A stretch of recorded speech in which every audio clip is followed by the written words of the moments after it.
Ceci est un livre audio autogénéré par Google. Présentation. Pourquoi un livre de thème latin? Pour une raison sentimentale d'abord. Les auteurs ont enseigné le thème latin pendant une longue période de leur vie professionnelle. Ils ont beaucoup aimé cet exercice aujourd'hui considéré comme un peu désuet, au point qu'ils ont voulu, par ce recueil de thèmes et de corrigés commentés, laisser une trace d'un sujet qui les a passionnés. C'est que cet exercice représente à leurs yeux un exercice complet et intelligent, qui, contrairement à ce que disent certains de ses détracteurs, n'a rien de bête ni de méchant. Mais aussi pour une raison pédagogique. Cette épreuve requiert en effet une compréhension précise du texte dans la langue source, avec toutes les nuances de sens que peut comporter un terme ou une expression dans un contexte déterminé et à une époque donnée de l'histoire de la littérature française, puis une connaissance tout aussi profonde du génie de la langue cible dans laquelle il s'agit de transposer l'extrait en question. Respecter, dans la mesure du possible, le style du texte français, sans pour autant violer les règles qui étaient en usage en latin classique, tient en quelque sorte de la gageure et demande une maîtrise parfaite de l'une et de l'autre langue. Si l'un des principaux objectifs des auteurs est de préparer les étudiants à l'épreuve du thème latin au concours de l'ENS, de l'École des Chartes et aux agrégations de lettres classiques et de grammaire, ce livre n'est pas pour autant exclusivement conçu pour la préparation au concours. Les auteurs souhaitent, à n'en pas douter, qu'il devienne pour les étudiants concernés un moyen d'entraînement efficace, un outil de consultation, de confrontation et surtout de réflexion, mais ils voudraient qu'il intéresse aussi un public plus large. Les amateurs de la langue latine capables de lire et de comprendre en version originale les auteurs latins de l'époque classique. L'idéal serait que les deux catégories de lecteurs apprennent à structurer leur façon de penser sur les modèles anciens et développent une sorte de bilinguisme culturel auquel ce livre pourra contribuer au moins partiellement. À ce propos, nous avons prévu une section initiale de conseils pratiques et de remarques pour guider nos lecteurs dans les difficultés d'ordre grammatical, stylistique, d'utilisation du temps, du dictionnaire, dans le but d'en faire des latinistes expérimentés, développant des réflexes de traducteurs avertis. Conseils pratiques. 1. L'utilisation du temps. Le but de cet ouvrage n'est pas seulement de préparer à la traduction de textes français en langue latine. Il vise aussi à préparer à faire ce travail, lors des épreuves d'un examen ou d'un concours, en un temps strictement limité. Une bonne organisation du temps est donc essentielle. Se lancer le plus vite possible dans la traduction de la première phrase est une très mauvaise méthode, qui fait courir plusieurs risques. Le premier est que, n'ayant pas pris la mesure de l'ensemble du texte français, et traduisant à la suite chaque phrase isolément, on comprenne mal ce texte et on le traduise imparfaitement. Le plus dommageable est probablement qu'en opérant ainsi on est amené à perdre du temps sur la première difficulté qu'on rencontre, même si elle est de peu de conséquences, et qu'en accumulant ces retards on se retrouve manqué de temps à la fin pour réfléchir correctement sur les difficultés peut-être plus significatives des dernières phrases et qu'ainsi on entasse là de grosses erreurs dans la précipitation. Il faut donc commencer par lire posément le texte tout entier pour bien en comprendre le contenu, le mouvement, les nuances. Une particularité de l'exercice nous y aidera. On sait que dans les textes latins, plus que dans notre langue, il est d'usage, au début de chaque phrase, de bien marquer l'articulation logique qui la relie à la phrase précédente, et qu'il est donc conseillé d'ajouter dans le texte latin des petits mots, conjonctions ou adverbes, qui rendent explicite cette articulation logique quand cela a été omis en français. On choisira ainsi dès le début de travail, mais sans trop s'y attarder, tous les othèmes, ou héros, enim, tamen, etc., qui rythmeront la traduction, et faire ce choix n'aura été possible qu'en comprenant comment s'enchaînent les idées ou les épisodes du texte proposé. On aura fait d'une pierre deux coups. Ensuite on repérera les mots, le plus souvent des verbes, qui dans tout le cours du texte contribuent à en structurer la grammaire, et on choisira pour ces termes structurants le mot latin que l'on va utiliser. Pour cela, le dictionnaire français-latin permettra en cas d'ignorance de repérer les mots latins possibles, mais c'est le dictionnaire latin-français qui sera le plus utile. Les citations qu'il comporte avec leurs références indiquent quels mots sont employés par les auteurs classiques ou non et quelle est en langue classique leur construction la plus courante. Il arrive que des verbes latins de même sens ou de sens proche, comme par exemple iubeo et impero, ordonné, ne commande pas dans la langue la plus classique exactement les mêmes constructions. Après avoir vérifié les meilleurs emplois dans le GAFIO, on choisira le verbe à utiliser, en notant ses temps primitifs pour ne pas avoir à rouvrir le dictionnaire plus tard, et la construction retenue, en déterminant dès ce moment le mode et le temps du verbe subordonné. Ce dernier point est particulièrement conseillé quand il y a lieu d'appliquer ou non la concordance des temps au subjonctif, ou les improvisations de la dernière demi-heure font des ravages. Ce travail préparatoire concerne aussi les compléments nominaux des verbes. Les verbes latins et les verbes français correspondants n'ont pas toujours la même construction.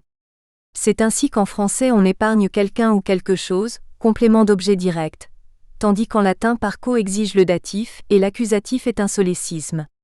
Là encore, l'improvisation est dangereuse. Il peut être utile de repérer aussi, même si le cas est plus rare, la construction exigée pour les compléments d'adjectifs. Un autre point pour lequel ce travail préparatoire est vivement conseillé concerne le choix des mots subordonnants. Par exemple, alors que quoique introduit en français un subjonctif, quancam garde le mode de l'indépendante, normalement l'indicatif, tandis que cum pris en ce même sens demande le subjonctif avec concordance. Et il est utile de ne pas attendre le dernier moment pour se demander si, dans une consécutive introduite par ut, on va appliquer la concordance générale des temps, ou la règle particulière qui amène à substituer le parfait à l'imparfait du subjonctif quand on met en relief la réalité factuelle de l'événement conséquence. Ce travail préparatoire mené jusqu'à la fin du texte est, le cas échéant, clairement noté sur une feuille de brouillon, on se lancera dans la rédaction du texte latin, en opérant au fur et à mesure le choix des mots latins qui n'avaient pas encore été retenus lors de la phase préparatoire. Insistons sur ceci. Après une phase préparatoire bien menée, si l'on a à traduire, César, Épargnal et Éduin, il ne s'agira plus de traduire à l'instinct, mais de mettre lucidement le verbe parco à la troisième personne du singulier de l'indicatif parfait actif. Et si l'on a inscrit dans ses notes que le parfait de parco est peperci, on évitera de beaux barbarismes, et le nom à éduit, aurum au datif pluriel, en évitant l'accusatif fautif. Si dans cette phase de traduction, on manquait un peu de temps à la fin pour affiner le caractère classique du vocabulaire, et si, s'abstenant de vérifier, on risquait alors un mot de Tite-Live ou même de Tacite évité par Cicéron, le dommage serait moins grave que si l'on avait commis les barbarismes et les solécismes qu'une bonne phase préparatoire aura permis de conjurer. Mais bien sûr il reste préférable d'avoir suffisamment de vocabulaire latin en sa mémoire, pour n'ouvrir que rarement le dictionnaire français-latin, et pouvoir passer directement aux vérifications dans le GAFIO. Enfin, il est absolument nécessaire de se ménager à la fin un temps suffisant pour la relecture attentive du texte latin qu'on a transcrit sur la copie d'examen ou de concours. 2. Révision de grammaire. La grammaire doit se conformer à l'usage de Cicéron et de César. La connaissance de la morphologie est essentielle, mais la syntaxe aussi est très importante. Les révisions doivent porter sur la valeur des cas, des principales conjonctions ut, ne, cum, quod, dum, qu'un, antecam, priusquam, donec, etc., ainsi que sur les différents sens du subjonctif en phrase libre. Revoir l'emploi du réfléchi direct et indirect, ainsi que l'usage de la concordance des temps est absolument indispensable. 3. Emploi du dictionnaire. Tout comme les manuels de grammaire, les dictionnaires français-latin et latin-français ne sont que des instruments de travail auxiliaires. S'il est absolument indispensable pour faire un bon thème de connaître à fond la morphologie et la syntaxe, il est tout aussi utile de posséder, d'entrée de jeu, un riche et solide bagage de vocabulaire latin. Or ce vocabulaire peut être acquis par une fréquentation assidue des prosateurs de l'époque classique. En les lisant, on mémorisera, par les emplois qui en sont faits dans un contexte déterminé, des termes propres à divers domaines, des expressions toutes faites et différents types de locutions de transition. Si le dictionnaire français-latin est utile pour trouver la traduction ignorée d'un terme donné, on n'omettra jamais de vérifier si le terme trouvé est conforme à l'usage classique.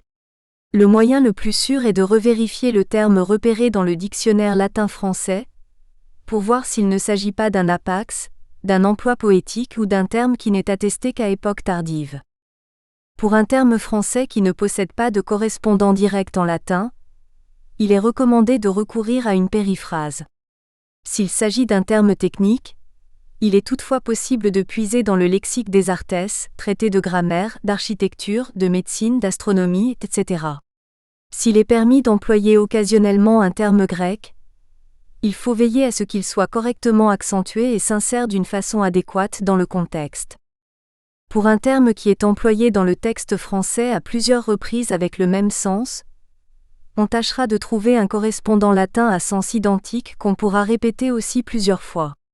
Corollairement, à une série de synonymes à sens approximativement identique du français, on fera correspondre en latin une série de termes distincts exprimant, si possible, les mêmes nuances de sens que ceux du français. Dans l'un et l'autre cas, on évitera de calquer l'expression latine purement et simplement sur celle du français. Dans un texte de facture poétique, on tâchera de garder les images du texte source tout en atténuant telle métaphore ou autre figure inattendue par des expressions comme utitea dicam ou quasi. En conclusion, on retiendra que pour le lexique aussi bien que pour la grammaire, ce qui importe, c'est la correction, la précision et l'adéquation de l'expression latine qui tâchera de reproduire au plus juste la pensée de l'auteur du texte source. Pour le style, on essaiera de restituer le caractère scientifique, technique, poétique, etc. du texte français, avec la meilleure adaptation possible aux usages classiques de la langue latine.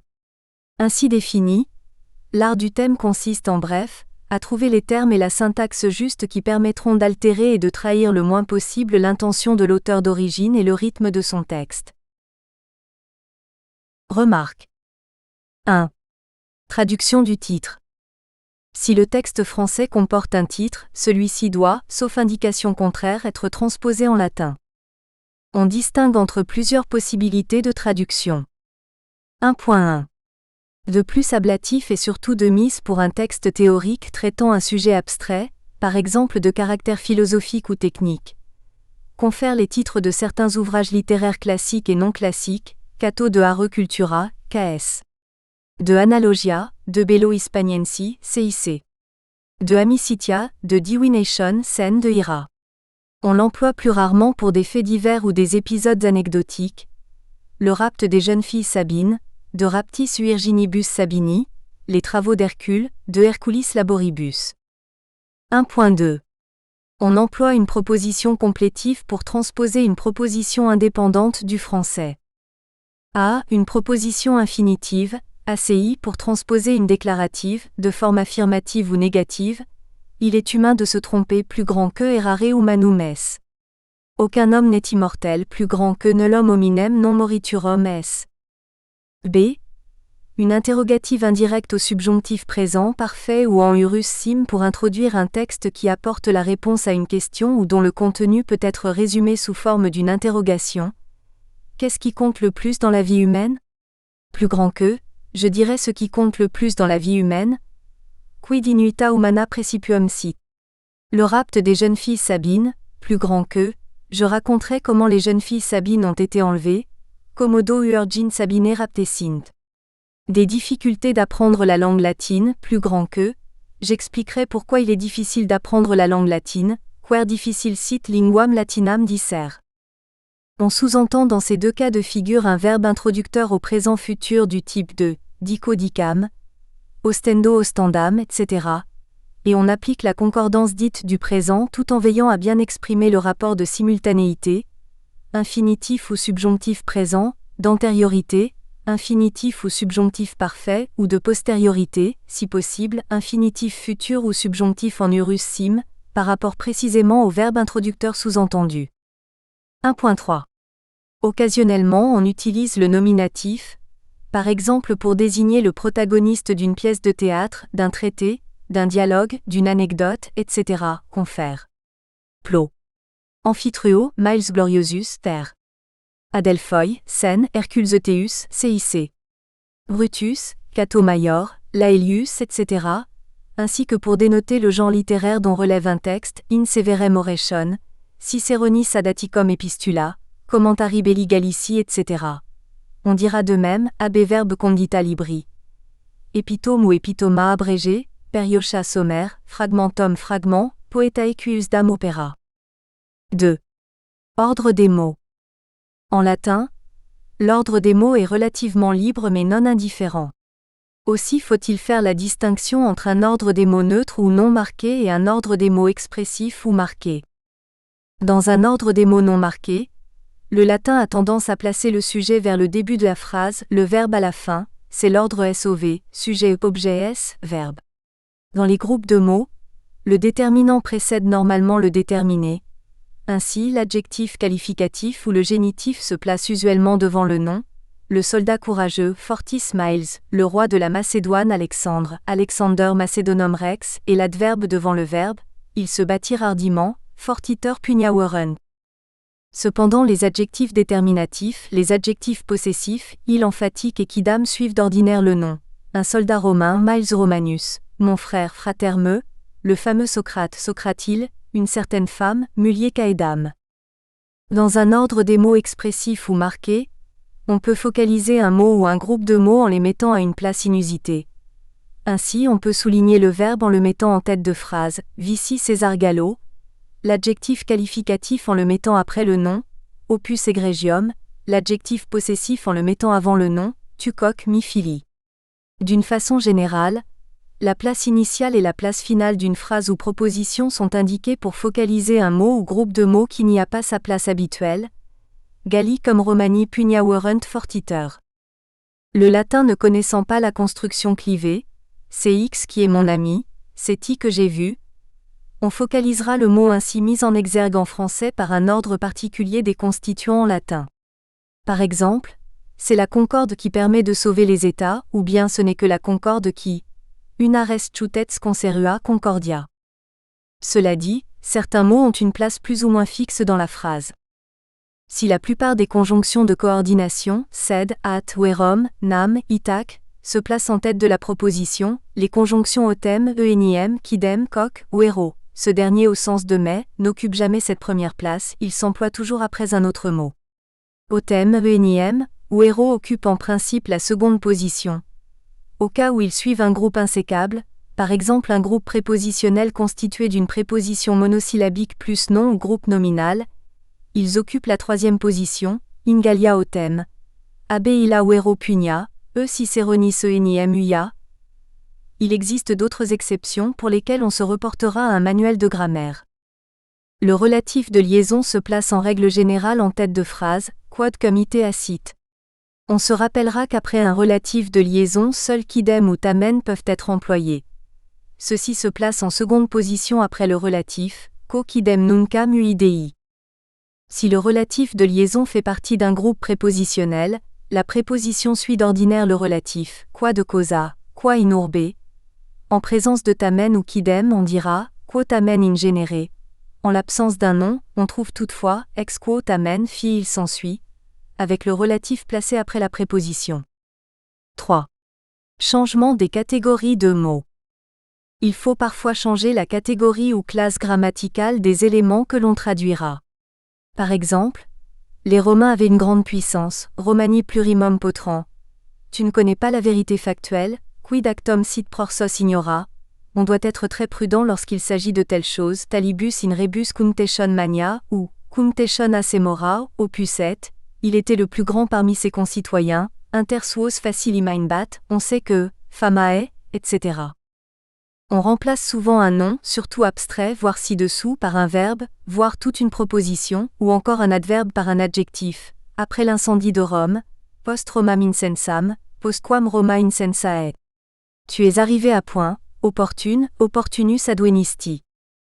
Un adjectif français peut être traduit par un nom latin, la vengeance divine, Deorum ultio et vice-versa, la capitale des Romains, VRBS Romana. Parfois la qualification d'un verbe par les adverbes et les compléments français peut être exprimée par un verbe. À un verbe latin tout seul. Désirer vivement oer, demander avec insistance flagitar.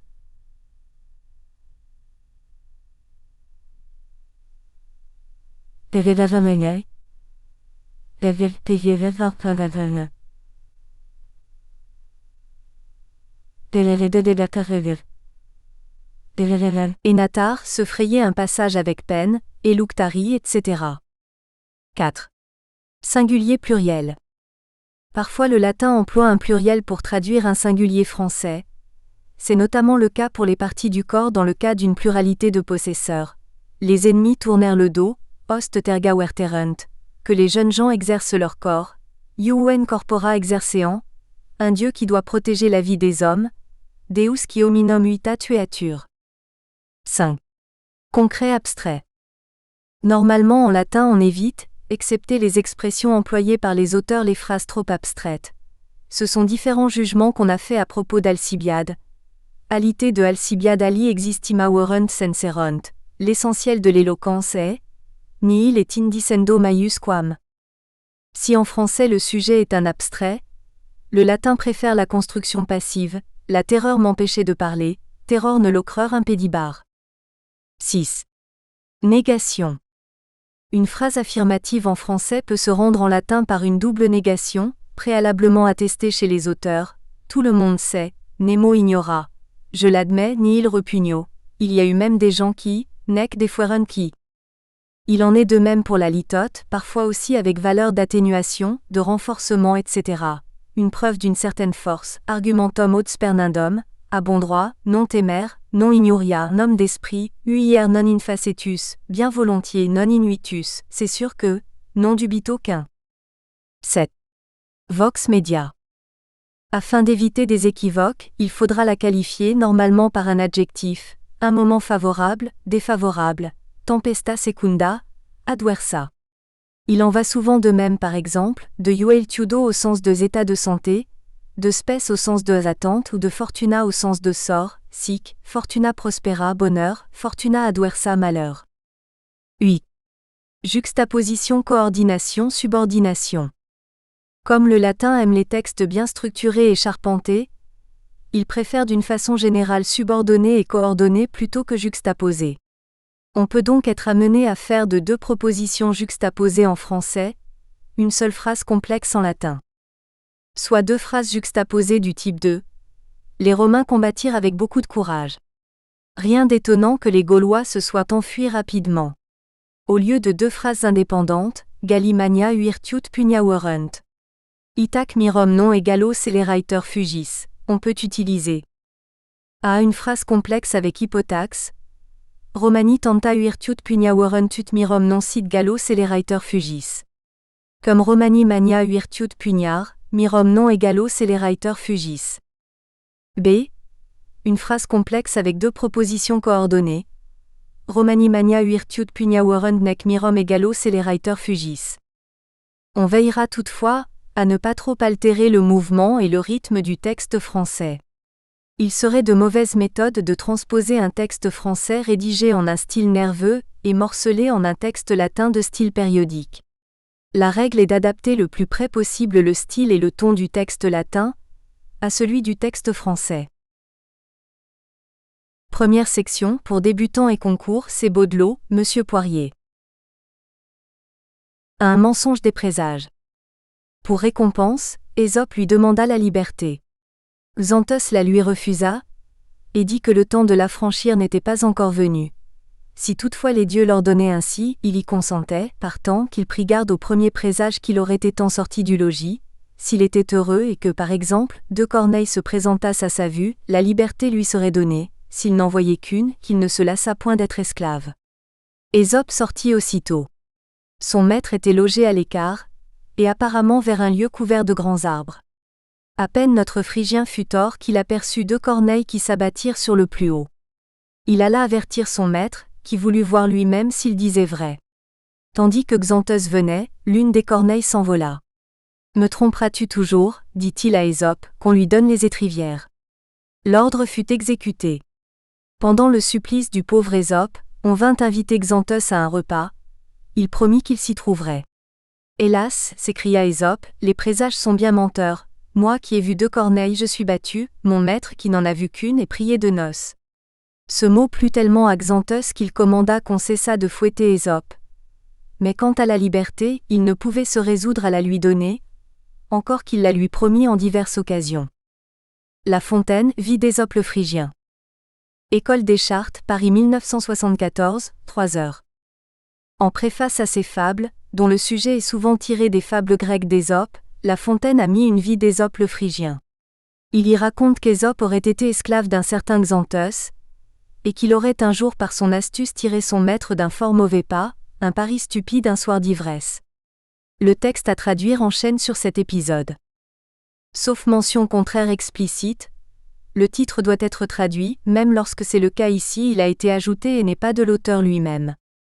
Le nom de l'auteur n'a pas à être traduit, ni le titre de l'œuvre d'où est tiré l'extrait. 1. De hominum vanitae. Premium aesopus abeo petit libertatem. Quam Xanthus ei denegaui, nondum tempus eius manumitandi advenis adens. Acetamen sidii itea placere, ide sequoquel. Ideo anima duertere quod primum sibi omen cum domo exisse futurum esset. Nam si felix esset atque exempli causa cornis duae in conspectum eius venis libertatem eidatum miri. Si unam uidre sereuil tutis eum ne tedere. Continuo aesopus domo egressus et. Domini autem aedes rimote et ut œil de Tur, locum mani arboribus obductum proximae erant. Vifrix noster foris fui cum cornis conspexit duas quae in altissimam do lauren. Dominum igitur iite monitum, quinum verus esset nuntius ipse vider uolui. Dum autem adveni Xanthus, cornicum oolaui altera. Tu mesopum appellant, mene semper de lude, inqui loris uerberiterist. Quod effactum. Dum aesopus mise supplicio ad ficitur, Xanthum adit quidam ad senam inuitatum, ad futurum se pollicitus. Tu aesopus conclamant, inqui ual de mentiontur homina, nam ipse qui cornis viderim duas uapulo. Nous espérons que vous avez apprécié cet aperçu. Pour continuer à écouter ce livre audio sur Google Play Livres, utilisez le lien dans la description de la vidéo.